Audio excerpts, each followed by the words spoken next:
السلام عليكم ورحمة الله. satalaadyo aad u fara badan oo kor u dhaafaya 2600 ayaa dhulka ku wareegaysta, kuwaas oo shaqooyin badan qabta oo ay ka mid tahay in lagu wada xiriiro, internetka la isugu gudbiyo, in lagula socdo cimilada dhulka iyo duufaanada, iyo weliba in la isku basaaso. Satalaadyada qayb ka mid ah ayaa marka kor ka sawirta dhulkan aan ku noolnahay har iyo habeenba. haddaba markii la fiiriyo sawiradaas ay satalaadyadu qaadaan habeenkii ayaa waxaa ka dhex muuqda magaalooyinka waaweyn ee adduunka oo wada iftiimaya, maadaama ay leerarka iftiinka wadooyinka ku xiran yihiin. iftiinadaas ayaa waxay caddeeyaan meelaha ay dad badani degan yihiin oo ah magaalooyinka waaweyn. waxay kaloo caddaysaa wadamadu sida ay u kala horumarsan yihiin, maadaama korontadu ay ka mid tahay waxyaalaha asaasiyaadka oo ay ku tiirsan yihiin wadamada horumaray. markii sawiradaas la fiiriyo, Yurub badankeeda waa iftiimaysaa iyo Mareykanka. waxaa sidaas oo kale la mid ah wadamada Asia sida Shiinaha iyo Japan. laakiin markii la isku fiiriyo labada Kuuriyo ayaa waxaa ku cadaanaysa farqiga u dhaxeeya labada wadan.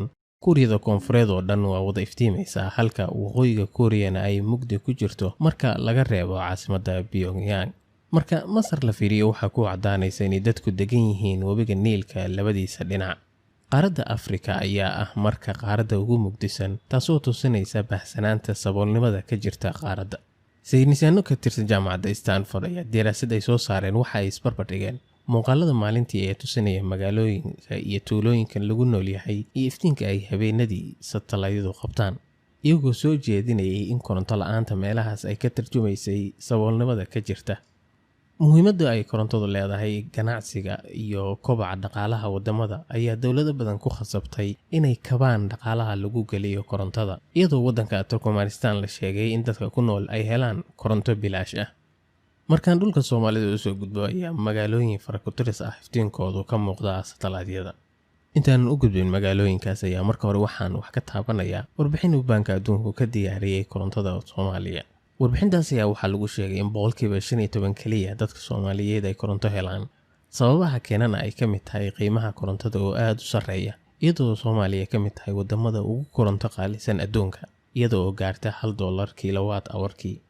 markaan fiirino maapkan oo ah 2015 ayaa waxaa halkaas ka muuqda Djibouti oo ah meesha sida ugu weyn u iftiimaysa. markii bari loo soo kaco ayaa waxaa muuqda iftiinka Hargeysa, Berbera, Burco iyo Boorama. iftiinka yaroo Hargeysa ku dhowna waa Gabiley. markii koonfurta la sii aadana waa magaalada xadka ku taala ee Wajaale oo ay ku xigtana magaalada Jigjiga. markii bariga loo kaco ayaa waxaa muuqda iftiinka Laascaanood iyo Kancere Gaabo. markii la sii socdo ayaa waxaa soo baxaya iftiinka magaalooyinka Garowe, Qardho iyo Boosaaso. markii koonfurta la sii aado ayaa waxaa la arkayaa iftiinka Buurtinle iyo Gaalkacyo. markii koonfurta la sii aado ayaa waxa ugu soo horeeya iftiinka Beledweyne iyo Jowhar, iyadoo iftiinkaas weyn uu yahay kii Muqdisho. iftiinkaas galbeedka ka xiga Muqdishona uu yahay magaalada Baydhabo. Kismaayo ayaa iyaduna iftiinkeedu muuqda. maapkan aan soo qaatay ayaa waxa weeye 2015. waa dhici karta in sanadihii ka dambeeyay magaalooyin kale ay ku soo biireen kuwaas aan soo sheegay. laakiin wax ugu badan oo keenay in si fiican loo arkayo magaalooyinka Soomaalida ayaa ah in nalalka lagu xiro wadooyinka aysan badnayn oo dadku guryahooda kaliya ku xirtaan. waana waxaan u soo qaatay sawiradan kor u qaadaya iftiinka magaalooyinkaas, laakiin haddii si caadi ah loo fiiriyo ayaa dhowr magaalo kaliya iftiinkooda la arki karaa. intaas noogu jooga barnaamijkii maanta. intii aan mar dambe kulmi doono, nabadgelyo. Assalaamu calaykum.